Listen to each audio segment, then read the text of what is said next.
सो hi everyone, आज हम gross investment और नेट इन्वेस्टमेंट में डिफरेंस देखते हैं। ग्रॉस इन्वेस्टमेंट वो टोटल इन्वेस्टमेंट होता है जो डेप्रीशिएशन के लेस करने से पहले होता है, और नेट इन्वेस्टमेंट वो होता है जो आपका डेप्रीशिएशन को लेस करने के बाद जो टोटल इन्वेस्टमेंट होता है। फॉर एग्जांपल, अगर मैं आपसे 2012 में पूछती हूँ कि भाई कितना क्या बिजनेस में इन्वेस्ट कर रखा है, सो आपने कहा कि 3 लाख की मशीनरी खरीदी है।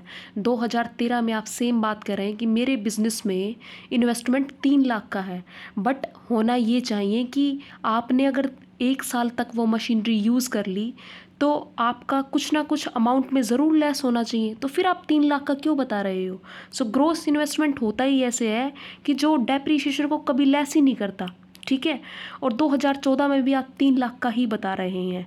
सो नेट इन्वेस्टमेंट वो होता है जो शुरू में अगर आपने 2012 में 3 लाख का था, 1 साल अगर आपने मशीनरी यूज़ कर ली तो वो 2.5 लाख की अमाउंट पर पहुंच गई, और 2014 में 2 लाख के। तो इसीलिए मैंने कहा कि वो टोटल इन्वेस्टमेंट जो डेप्रीशिएशन को लेस करने के बाद, ठीक है।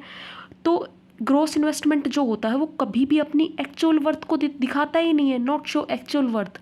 और नेट इन्वेस्टमेंट जो होता है वो एक्चुअल बताता है।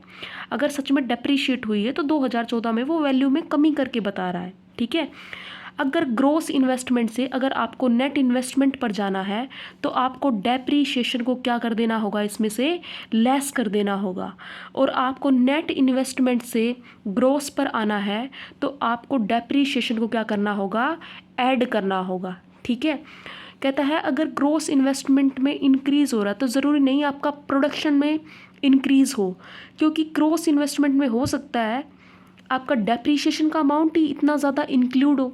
मशीनरी वगैरह आपकी पहले से ही बहुत ज़्यादा ख़राब हो रखी हैं, तो ज़रूरी नहीं कहता आपका प्रोडक्शन भी बढ़े। पर नेट इन्वेस्टमेंट में अगर आपका बढ़ रहा है तो डेफिनेटली आपका प्रोडक्शन भी बढ़ेगा। Thank you so much.